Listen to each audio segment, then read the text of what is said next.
West Virginia के शहर में एक फेस्टिवल चल रहा है जहां पर सभी भेष बदल कर घूम रहे हैं। यहां पर एक रिपोर्टर भी होती है जो यहां की न्यूज कवर कर रही होती है। अब जब वो जॉगिंग करने के लिए जाती है तो भागते भागते वो जंगल में पहुंच जाती है जहां पर उसके सामने एक एक करके तीनों आदमखोर भाई आते हैं और उसे लगता है कि ये भी फेस्टिवल में आए हुए लोग हैं जो अपना भेष बदल कर घूम रहे हैं। पर जब उसके सामने थ्री फिंगर आता है तो वो उसे जख्मी कर देता है। वो डर के यहाँ से भागने लगती है। तभी रिपोर्टर को मेनार्ड नाम का एक आदमी मिलता है जो उसकी मदद करता है और जब वो तीनों चले जाते हैं तो मेनार्ड खुद ही उस रिपोर्टर को मार देता है। दरअसल मेनार्ड उन तीनों आदमखोर भाइयों का ही साथी है। ये एक सीरियल किलर है जो इन तीनों भाइयों के साथ मिलकर लोगों को मारता है, लेकिन ये तीनों उससे डरते हैं। अब दिखाया जाता है कि 5 दोस्त अपनी गाड़ी से वेस्ट वर्जीनिया में हो रहे फेस्टिवल के लिए आ रहे होते हैं और तभी उनके सामने सड़क पर मेनार्ड आ जाता है। उसे बचाने के चलते इनकी गाड़ी का एक्सीडेंट हो जाता है और जब वो देखते हैं तो मेनार्ड सड़क पर पड़ा होता है। दरअसल वो नाटक कर रहा होता है। उनमें से 3 उसके पास आते हैं और जैसे वो मेनार्ड को हिलाते हैं वो चाकू से इनके ऊपर हमला कर देता है। अभी तीनों मिलकर उसे मारने लगते हैं और वो तीनों आदमखोर भाई पेड़ों के पीछे से देख रहे होते हैं। वो इससे पहले कि तीर से इन्हें मारते यहाँ पर पुलिस आ जाती है और इन सब को अरेस्ट कर लेती है। अब सब के सब यहाँ से निकल जाते हैं, लेकिन गाड़ियों के लिए यहाँ पर एक पुलिस वाला रुक जाता है और ये तीनों आदमखोर भाई उस पुलिस वाले को मार देते हैं। वहीं पुलिस ऑफिसर एंजेला जब मेनार्ड की फाइल देखती है तो देखती है कि ये एक वांटेड क्रिमिनल है। वो हाई अथॉरिटीज को कॉल करके बताती है। वो कहते हैं कि सुबह तक हम वहाँ पहुँच जाएंगे और मेनार्ड को लेकर निकल जाएंगे। इस पर मेनार्ड कहता है कि सुबह तक शायद तुम जिंदा भी ना बचो। वहीं इन 3 दोस्तों को जिन्हें अरेस्ट किया गया है उनमें से जो बिली होता है वो सारा इल्जाम अपने ऊपर ले लेता है, जिससे उसके दोस्तों को छोड़ दिया जाता है। अब रात के सन्नाटे में वो तीनों के तीनों भाई टाउन के अंदर एंटर कर जाते हैं। सबसे पहले वो टेलीफोन की लाइन को पूरी तरह से खराब कर देते हैं और इसके बाद वो बिजली भी काट देते हैं। पूरे शहर में अंधेरा हो जाता है। वहीं बिली की दोस्त बिली को खाना देने के लिए निकल पड़ती है, लेकिन उसके सामने थ्री फिंगर आ जाता है जो उसे मार देता है।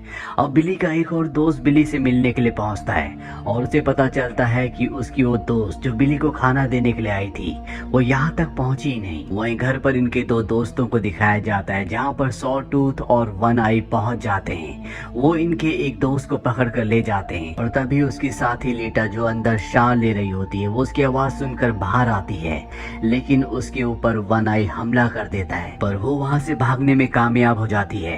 अब इन आदमखोरों ने इनके जिस साथी को पकड़ा है उसे पुलिस स्टेशन के बाहर फेंक दिया जाता है। दरअसल उसके दोनों पैर तोड़ दिए गए हैं, इसीलिए वो चल नहीं सकता। पुलिस ऑफिसर एंजेला कार्टर उसकी मदद के लिए बाहर आती है, लेकिन इससे पहले कि वो उस तक पहुंचती वो तीनों आदमखोर अपने ट्रक से उसे मार देते हैं। पुलिस ऑफिसर उस पर गोलियां भी चलाती है, लेकिन वो तीनों ट्रक लेकर निकल जाते हैं। इसके बाद एंजेला अंदर आकर सभी कैदियों को और बिली को भी छोड़ देती है।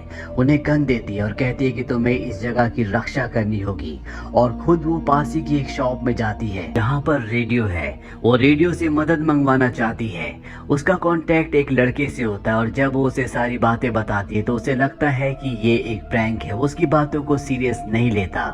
वहीं पुलिस स्टेशन के अंदर दिखाया जाता है जहाँ पर इनकी वो साथी जो वन आई से बचकर भागी थी वो भी पहुंच जाती है। बिली उससे अपनी गर्लफ्रेंड के बारे में पूछता है जो उसके लिए खाना लेकर आ रही थी, लेकिन उसे उसके बारे में कुछ नहीं पता होता। इसीलिए बिली अपने दोस्त के साथ अपनी गर्लफ्रेंड को ढूंढने के लिए जाता है और जब वो थोड़ी सी आगे जाता है तो वहां पर उसे उसकी डेड बॉडी मिल जाती है, जिसे देखकर उसे बहुत दुख और गुस्सा आता है। तभी उनके सामने थ्री फिंगर आता है। ये उसे मारने के लिए उसके पीछे भागते हैं। दरअसल ये थ्री फिंगर और उसके भाइयों ने एक जाल बिछाया होता है।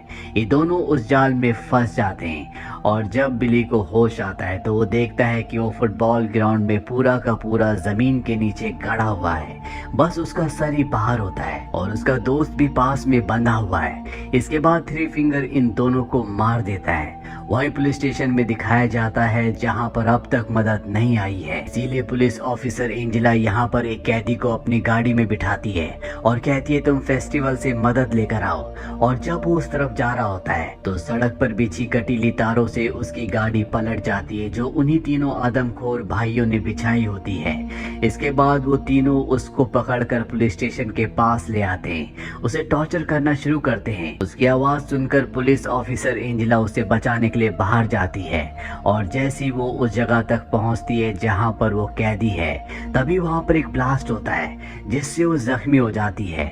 वहीं पुलिस स्टेशन के अंदर दिखाया जाता है जहां पर मेनार्ड के पास एक लड़की है जिसे पुलिस ऑफिसर ने उसके पास रखा है। मेनार्ड उसे कहता है कि अगर तुमने मुझे यहाँ से जाने दिया तो मैं तुम्हें जिंदा छोड़ दूंगा।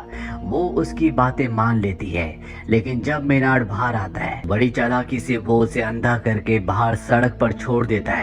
पुलिस ऑफिसर एंजेला जब उसे देखती है तो उसकी तरफ बढ़ती है, पर तभी मेनार्ड बाहर आ जाता है। उसके हाथ में गन होती है और इससे पहले कि वो ऑफिसर एंजेला पर गोली चलाता, वो उसके कंधे पर गोली चलाकर उसे जख्मी कर देती है और दोनों को अंदर ले आती है। मेनार्ड को एक बार फिर से सलाखों के पीछे बंद कर दिया जाता है और अब पुलिस ऑफिसर एंजेला फैसला करती है कि वो खुद ही मदद के लिए जाएगी।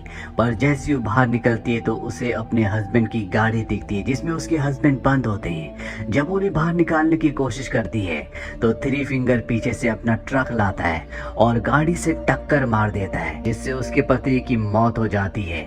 और अब वो पुलिस ऑफिसर एंजेला को बहुत बुरी तरह से मारता है, वो बेहोश हो जाती है। और जब एंजेला को होश आता है तो उसके हाथ बंधे हुए होते हैं। उसके सामने मेनार्ड होता है जो आजाद हो चुका है। यहाँ पर जो लड़की थी जिसकी दोनों आंखें मेनार्ड ने खराब कर दी, वो यहाँ से जा चुकी होती है क्योंकि मेनार्ड ने उसे बहुत बुरी तरह से टॉर्चर किया होता है। और अब यहाँ पर मेनार्ड अपने तीनों आदमखोरों के साथ पुलिस स्टेशन में आग लगा देता है जिससे पुलिस ऑफिसर एंजेला की भी मौत हो जाती है। वहीं उस लड़की को दिखाया जाता है जिसकी दोनों आंखें अब खराब हो चुकी हैं, जो कि मेनार्ड ने की है। वो सड़क पर मदद मांग रही होती है और तभी वहां से उसे एक ट्रक की आवाज आती है। उसे लगता है कि मदद उस तक पहुंच गई, लेकिन उसके अंदर से थ्री फिंगर निकलता है जो उसे ट्रक के अंदर बिठा देता है। ट्रक के अंदर मेनार्ड बैठा होता है, वो उसे कहता है वेलकम। और इसी के साथ ये पार्ट यहीं पर खत्म हो जाता है। उम्मीद करते हैं कि ये कहानी आपको पसंद आई होगी।